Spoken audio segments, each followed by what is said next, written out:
Welcome back to my channel. ഞാൻ നിങ്ങളുടെ സ്വന്തം സന്ധ്യാശേഖറാണ്. ഞാൻ ഡ്രൈവ് ചെയ്യുക, അതുകൊണ്ട് എനിക്ക് നേരെ നോക്കി വണ്ടി ഓടിച്ചാലേ പറ്റത്തുള്ളൂ. കാരണം ഇന്ന് നമ്മുടെ ഇലക്ഷൻ്റെ കലാശക്കൊട്ട് നടക്കുകയാണ്. അപ്പോൾ ഞങ്ങളിത് സത്യത്തിൽ ഇതൊന്നും അറിയാതെയാണ് ഞങ്ങൾ ഇന്ന് ഒരു യാത്ര പുറപ്പെട്ടത്. ഞങ്ങൾ കരുനാഗപ്പള്ളിയിൽ തുണിയെടുക്കാനായിട്ട് പോയിക്കുമായിരുന്നു. തുണിയെടുക്കാൻ മീൻസ് ഞാൻ കുറച്ച് ദിവസമായി തുണി എടുത്തിട്ട്, പക്ഷേ കാശിക്കുട്ടൻ്റെ തുണിക്ക് ചെറുതായിപ്പോയി. അപ്പം അവന് വലിയ തുണി എടുക്കാൻ വേണ്ടി നമ്മൾ ഇച്ചിരി ഇറക്കമുള്ള ഡ്രസ്സ് മാറ്റി വാങ്ങിക്കാൻ വേണ്ടിയാണ് ഇപ്പം നമ്മൾ പോയത്. അപ്പം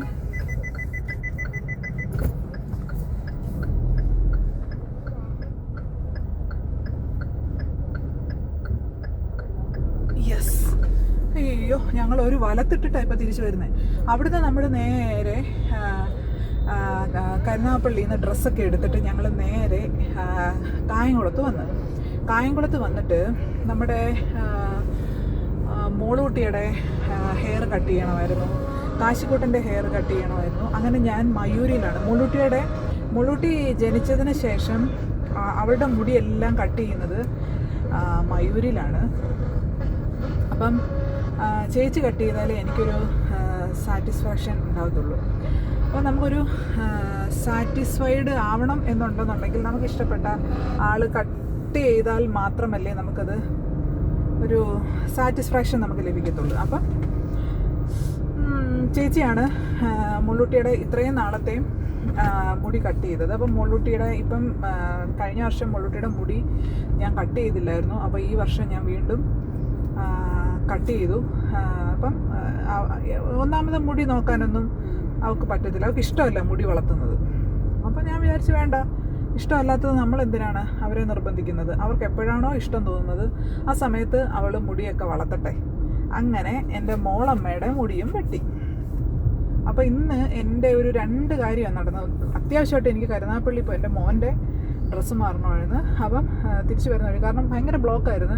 ബ്ലോക്കെല്ലാം കഴിഞ്ഞിപ്പോൾ ഞങ്ങൾ കായംകുളത്ത് മുടിയെല്ലാം വെട്ടി തിരിച്ച് ഞങ്ങൾ കറങ്ങി പോവുക. കാരണം 1 വേ ആയതുകൊണ്ട് വലിയ ബുദ്ധിമുട്ടാണ്. എങ്ങും ഇട്ടൊന്ന് കറക്കി എടുക്കാനോ ഒന്നും സാധിക്കത്തില്ല. ഇനി നേരെ വീട്ടിലോട്ട് പോവുകയാണ്. അതിൻ്റെ ഇടയ്ക്ക് എങ്ങും ഞാൻ കയറത്തില്ല. കാശിക്കുട്ടനും മുള്ളൂട്ടിയും പറയുന്നുണ്ട് പ്ലാനറ്റിലൊക്കെ കയറാൻ ഒരു രക്ഷയില്ല, വളരെ തലവേദന എടുത്തിരിക്കുകയാണ്. ഒന്നാമത് ഈ ഡ്രൈവിംഗ് എന്ന് പറയുന്നത് ഭയങ്കര ബുദ്ധിമുട്ടുള്ള കാര്യമാണ്. മറ്റേന്ന് വെച്ച് കഴിഞ്ഞാൽ ചേട്ടനോടുണ്ടെങ്കിൽ ഞങ്ങൾ 2 പേരും കൂടെ ഡ്രൈവ് ചെയ്യും. ഇപ്പോൾ എനിക്ക് തന്നെ ഒന്നാമത് എനിക്കങ്ങ് നല്ല പനിയും ഒക്കെ ഉണ്ട്, എനിക്കങ്ങ് ഭയങ്കര ശരീരവേദനയൊക്കെ. അപ്പം ചേട്ടനുണ്ട് ഇതൊന്നും നടക്കത്തില്ല, മടി പിടിച്ച് അവിടെ ഇരിക്കുക. അപ്പം ഞാൻ വിചാരിച്ച് എനിക്കും മടിയായി കഴിഞ്ഞാൽ ഇതൊന്നും നടക്കത്തില്ല. അപ്പം പിന്നെ ഇനി കൈയോടെ കാര്യങ്ങളെല്ലാം അങ്ങ് ചെയ്ത് തീർക്കാം എന്ന് വിചാരിച്ചു. അങ്ങനെ ഞാൻ ഉന്ന കാര്യങ്ങളെല്ലാം ഇന്ന് നടന്നു. അയ്യപ്പാ, എന്തായാലും കലാശക്കൊട്ടലൊക്കെ കഴിഞ്ഞെന്ന് തോന്നി. ഇങ്ങും കാണുന്നില്ല, പാർട്ടിക്കാരെ ഒന്നും കാണുന്നില്ല. ഇങ്ങോട്ട് വരുന്ന വഴി നമ്മുടെ കരുനാഗപ്പള്ളിയൊക്കെ ആണെങ്കിൽ ബ്ലോക്കായിരുന്നു. ഞങ്ങൾ എപ്പോൾ ചെല്ലുമ്പോൾ അമ്മച്ചി ഗേറ്റിൻ്റെ വാതിലിൽ കാണും. പിള്ളേരെയും കൊണ്ട് ഞാൻ പോയതാണ്. ഞാൻ തന്നെ പോയ അമ്മയ്ക്ക് വലിയ ഒരു പരിഭവമൊന്നുമില്ല, എന്നുവെച്ചാൽ ടെൻഷനൊന്നുമില്ല. പക്ഷെ പിള്ളേരായിട്ട് പോയി കഴിഞ്ഞാൽ ഒരു രക്ഷയില്ല. ഒരു 100 വട്ടത്തെ വിളി ഇപ്പം തന്നെ കഴിഞ്ഞു, കുഞ്ഞുങ്ങളെന്തേന്ന് ചോദിച്ചുകൊണ്ട്. നമ്മളെ ആർക്കും നോക്കുകയും നമ്മളെപ്പറ്റി അന്വേഷിക്കാനും ഒന്നും ആർക്കും സമയമില്ല. ഞാനിങ്ങനെ എൻ്റെ ഹസ്ബൻഡ് എന്നെ ഒരു 5-6 പ്രാവശ്യം എന്നെ വിളിച്ച് ചോദിച്ചു എവിടായി. പുള്ളി എന്നോട് പറഞ്ഞ് ഓച്ചറയെന്ന് പ്രയാർ വഴി പോകാൻ പറഞ്ഞു കേട്ടോ. പക്ഷേ അതുവഴിയൊന്നുമല്ല, ഞങ്ങൾ നേരെ ഹൈവേ കുടുങ്ങി വിട്ട് വന്നു. പക്ഷേ കായംകുളത്തൊന്നും നമ്മൾ പ്രതീക്ഷിച്ച പോലെ ബ്ലോക്കൊന്നും ഇല്ലായിരുന്നു. ഇപ്പോൾ MS കോളേജിൻ്റെ വാതിലിൽ എന്തോ ഇല്ല, ഒരു 5 മണി 5:30 വരെയൊക്കെ അല്ലേ ഉള്ളൂ കലാശക്കൊട്ടെന്ന് പറയുന്നത്. അപ്പം അത് ഇവിടുത്തെയൊക്കെ ഓൾമോസ്റ്റ് എല്ലാം തീർന്ന ലക്ഷണമാണേ. അങ്ങനെ ഞങ്ങൾ MSN കോളേജ് ആകാൻ പോകുന്നു. ഞാൻ 5 കൊല്ലം പഠിച്ച കോളേജാണ് MSN കോളേജ്. അപ്പം ഡിഗ്രി PG ഒക്കെ എനിക്ക് പഠിക്കാൻ MSN കോളേജിൽ സാധിച്ചു. MSN കോളേജ് മൈ ഫേവറേറ്റ് കോളേജാണ്. ഒത്തിരി നല്ല നല്ല ഓർമ്മകൾ സമ്മാനിച്ച എൻ്റെ കോളേജ്, നല്ല കുറച്ച് അധ്യാപകന്മാർ, നല്ല കുറച്ച് കൂട്ടുകാർ, നല്ല കുറേ അധ്യാപികമാർ. കോഴിശ്ശേരി രവീന്ദ്രനാഥ് സാറിൻ്റെയൊക്കെ ക്ലാസ്സിലിരിക്കാൻ ഒരു ഭാഗ്യം ഉണ്ടാകുക എന്ന് പറഞ്ഞു കഴിഞ്ഞാൽ അതൊക്കെ ഒരു വലിയ ഭാഗ്യം തന്നെയാണ്. അതുപോലെ തന്നെ പരമേശ്വരൻ സാറിൻ്റെ, അതായത് നമ്മുടെ പുല്ലോളങ്ങര വടാമ്പിൽ പരമേശ്വരൻ സാറിൻ്റെ ഹിന്ദി ക്ലാസ്, എൻ്റെ സെക്കൻഡ് ലാംഗ്വേജ് ഹിന്ദിയാണ്.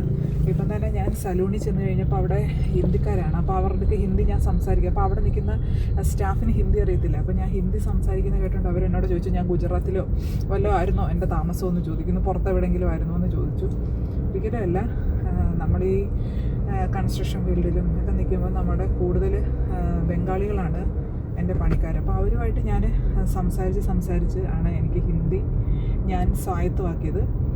എന്നെക്കാളും നന്നായിട്ട് സംസാരിക്കും എൻ്റെ കാശിക്കുട്ടൻ, വളരെ നന്നായിട്ട്, വളരെ അവർ കാരണം കാശിക്കുട്ടൻ്റെ കൊച്ചിലെ ആ ഒരു ടൈം മുതൽ, ഏകദേശം അവനൊരു UKG ക്ലാസ് മുതൽ, അവൻ ഈ UKG അല്ല, ഒരു ഫസ്റ്റ് സ്റ്റാൻഡേർഡ് മുതൽ അവന് ഈ എൻ്റെ പണിക്കാരുമായിട്ട് മിങ്കിൾ ചെയ്ത് പോകുന്നതാണ്.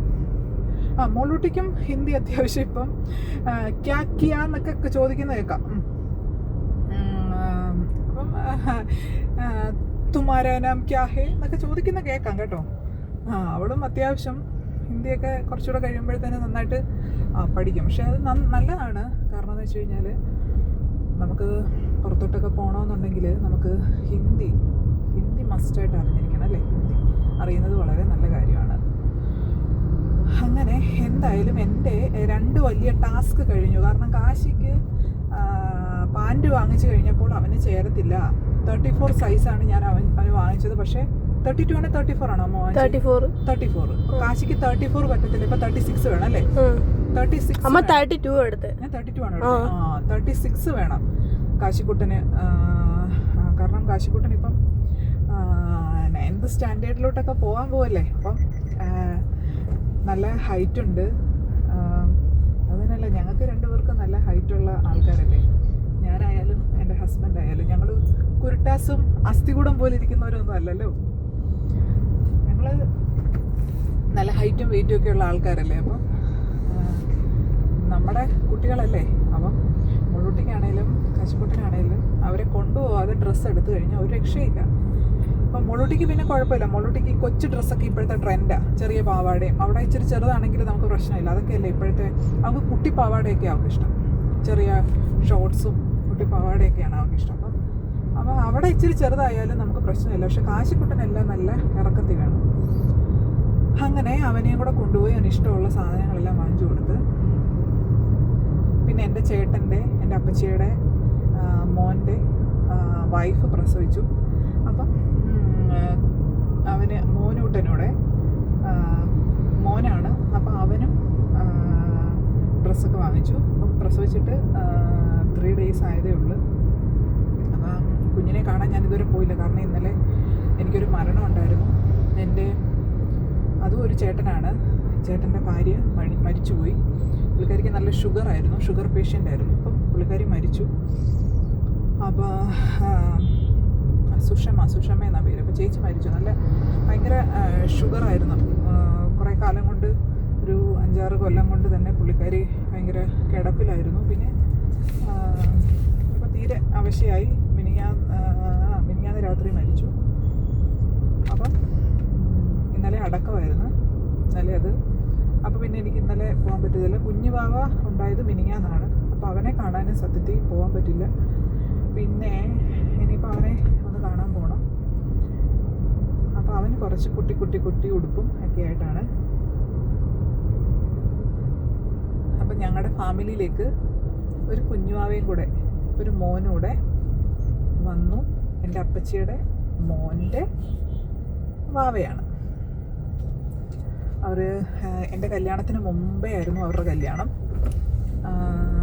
ഇപ്പം 16 കൊല്ലമായി അവരുടെ കല്യാണം കഴിഞ്ഞിട്ട്. 16 കൊല്ലം കഴിഞ്ഞു അവരുടെ കല്യാണം കഴിഞ്ഞിട്ട്. അപ്പോൾ ഇപ്പോഴാണ് അവർക്കൊരു കുഞ്ഞുവാവ ഉണ്ടായത്. 16 കൊല്ലത്തിന് ശേഷമാണ് അവർക്കൊരു കുഞ്ഞിക്കിളിയെ ദൈവം കൊടുത്തത്. ദൈവത്തിനോട് വളരെയധികം നന്ദി. അതും ഒരു മോനെ തന്നെ കൊടുത്തു. ഞങ്ങളുടെ കുടുംബത്തിൽ മിക്കതും ഓൾമോസ്റ്റ് എല്ലാം എന്നാലും ഓൾമോസ്റ്റ് നമ്മുടെ വീട്ടിൽ ആദ്യത്തെ കുട്ടികളെല്ലാം ആൺകുട്ടികളാണ്, രണ്ടാമത്തേത് പെൺകുട്ടികളുമാണ്. ഇതിലാണോ കാശി? ഇതിലല്ലേ ഡിവിഷൻ എടുത്ത് വേണേലും അതിലേം പോവാം. എൻ്റെ കാശി നമ്മളെങ്ങനെ ഓടാം അതിലേ കൂടെ? ഈ കാർ എങ്ങനെ കയറും അതിലേ കൂടെ? കുത്തി ഇടിച്ച് ആലോചിച്ച് നോക്കി. എന്തുവാടോ ഇത്? ഭയങ്കര ബുദ്ധിമുട്ട്. അങ്ങനെ പക്ഷെ ഇന്ന് എനിക്ക് ഏറ്റവും ഇഷ്ടപ്പെട്ടത് എൻ്റെ കാശിക്കുട്ടൻ്റെ മുടി വെട്ടിയത് വളരെയധികം നന്നായിട്ടാണ് വെട്ടിയത്. അപ്പോൾ അതെനിക്ക് ശരിക്കും ഇഷ്ടപ്പെട്ടു. ഇനി നമ്മൾ സ്കൂളിൽ പോകുന്നതിന് മുമ്പ് ഒന്നുകൂടി ഇവിടെ ഒന്ന് വെട്ടണം അല്ലേടാ കാശി? മതി, ഇത്ര വെട്ടിയാ മതി. സ്കൂളിൽ പോകുന്നതിന് മുമ്പ് ഒന്നുകൂടി വെട്ടണം. വെട്ടുന്നില്ല, അത് മതി. ഞാനാണോ തീരുമാനിക്കുന്നത്, നീയാണോ തീരുമാനിക്കുന്നത്? ശരിയാ, ആരാ തീരുമാനിക്കുന്നത്? അമ്മ വെട്ടിയ. അമ്മ ഞാൻ പറഞ്ഞിട്ടുണ്ട്, എൻ്റെ മോനോട് പറഞ്ഞിട്ടുള്ള ഒരു കാര്യം, 28 വയസ്സ് വരെ അമ്മ കൊണ്ടുപോയി വെട്ടിപ്പിക്കും. അമ്മ പറയുന്നത് പോലെ നിൽക്കണം. 28 വയസ്സൊക്കെ കഴിഞ്ഞ് ഒരു കല്യാണമൊക്കെ കഴിച്ച് കഴിയുമ്പോൾ അവരായി അവരുടെ കാര്യങ്ങളായി അല്ലേ. അപ്പം ബാച്ചിലർ ലൈഫിൽ അമ്മ പറയുന്നതനുസരിച്ച് അമ്മ പറയുന്നത് കേട്ട് ജീവിക്കണം. ബാച്ചിലർ ലൈഫ് കഴിഞ്ഞ് വിവാഹം കഴിഞ്ഞ് അവൻ്റെ കൂടെ അവൻ്റെ വൈഫുമായിട്ടല്ലേ അവർ എൻജോയ് ചെയ്ത് ജീവിക്കേണ്ടത് അല്ലേ. അവൻ്റെ വൈഫും അവൻ്റെ കുഞ്ഞുങ്ങളും ഒക്കെ ആയിട്ട് സന്തോഷത്തോടെ. അപ്പോൾ അത് നമുക്ക് വീട്ടിൽ ഇരുന്ന് കാണാമല്ലോ അവരെവിടെ ആണെങ്കിലും. പക്ഷെ 28 വയസ്സ് വരെ ആരാടാ? അമ്മയാണ് മുടി വെട്ടിക്കുന്നത്. Deal or no deal? Deal. എൻ്റെ കാശിക്കുട്ടൻ ഡ്രസ്സ് എടുക്കുവാണെങ്കിലും എനിക്കിഷ്ടം, ഞാൻ പറയുന്ന ഡ്രസ്സാണ് അവൻ എടുക്കുന്നത്. എൻ്റെ മുഖത്ത് നോക്കുമ്പോൾ എനിക്കത് ഇഷ്ടപ്പെട്ടോ അമ്മ പറ, അമ്മ സെലക്ട് ചെയ്യും, അങ്ങനെയാണ്. അതേസമയം എൻ്റെ മോള് എല്ലാം ഓപ്പോസിറ്റാണ്. അവിടെ ഇഷ്ടമാണെല്ലാം, അങ്ങ് പിണങ്ങുമല്ലെങ്കിൽ അവിടെ ഇഷ്ടത്തിനാണെല്ലാം. ഇപ്പോൾ ഇവർ ഓരോരുത്തർ കൈ ചൂണ്ടി കാണിക്കുന്നുണ്ട് പ്ലാനറ്റിൽ കയറാൻ. ഒരു രക്ഷയില്ല. എനിക്കൊന്നാമത് വയ്യ, എനിക്ക് കഴിക്കാൻ പറ്റത്തില്ല. എനിക്ക് പനി ആയതുകൊണ്ടേ എനിക്ക് ഒന്നും വേണ്ടത്. ഞാൻ കഴിക്കാത്തതുകൊണ്ട് നിങ്ങൾ കഴിക്കേണ്ടത് അതല്ലടാ. ഇത്രയും ലേറ്റായി. എനിക്ക് രാത്രിയൊക്കെ ആകുമ്പോഴേ അച്ഛനുണ്ടെങ്കിൽ കുഴപ്പമില്ല. ഇപ്പോൾ ഇത്രയൊക്കെ സമയമായി, അല്ലെ അമ്മൂമ്മ ഉണ്ടായിരുന്നതിലും കുഴപ്പമില്ല. ഇപ്പോൾ ഇത്രയും സമയമായില്ല, എനിക്കങ്ങ് വയ്യ സമയം. അതുകൊണ്ട് ഒന്നാമതങ്ങ് ശരീരവേദന. കാശിക്കുട്ടൻ എന്തുണ്ടെങ്കിലും ഞാൻ പറയുന്നത് അവനിഷ്ടം. ഞാൻ ഒരു ഡ്രസ്സായാൽ അതെ, അതുപോലെ തന്നെ ഹെയർ മുടി വെട്ടുമ്പോൾ അമ്മ അത് കൊള്ളാവോ, അങ്ങനെയാണോ കൊള്ളാവോ, അതുപോലെ ചെയ്യുന്നത്. അതുപോലെ തന്നെ എന്ത് കാര്യമായാലും എന്നോട് ചോദിച്ചിട്ട് അതേപോലെയാണ് അവൻ ചെയ്യുന്നത്. എൻ്റെ ഇഷ്ടമാണ് അവനിഷ്ടം. എന്നാൽ എൻ്റെ മകള് ജസ്റ്റ് ഓപ്പോസിറ്റാണ്. അവർ അച്ഛനും മോളും കൂടാണ് വലിയ കമ്പനി, ഞാനുമായിട്ടല്ല. അപ്പോൾ അച്ഛൻ്റെ ഒരു ഫാഷനും മോളുടെ ഫാഷനും ഒക്കെ ഏകദേശം ഒരേപോലെ, കുറേ കൂതറ കളറും ഒക്കെ. അതേസമയം എൻ്റെ മോൻ ഞാൻ പറയുന്ന പോലെ. അപ്പം ഞാൻ വൈൻഡപ്പ് ചെയ്യുകയാണേ. കാരണം എന്ന് വെച്ച് കഴിഞ്ഞാൽ ഇനി അങ്ങോട്ട് കുറച്ച് ഡേഞ്ചർ സ്ഥലമാണ്. അപ്പോൾ കുറച്ച് നമുക്ക് ശ്രദ്ധിച്ച് വണ്ടി ഓടിച്ചാലേ പറ്റത്തുള്ളൂ. അപ്പം അതുകൊണ്ട് ഞാൻ നിർത്തുകയാണ് കേട്ടോ. എൻ്റെ മുള്ളുട്ടി ഒന്നുകൂടെ കാണിച്ചു തരാം. മുള്ളുട്ടിയുടെ ഹെയർ കാണാമോ? എൻ്റെ കാശിക്കുട്ടനെയും കൂടെ കാണീര്.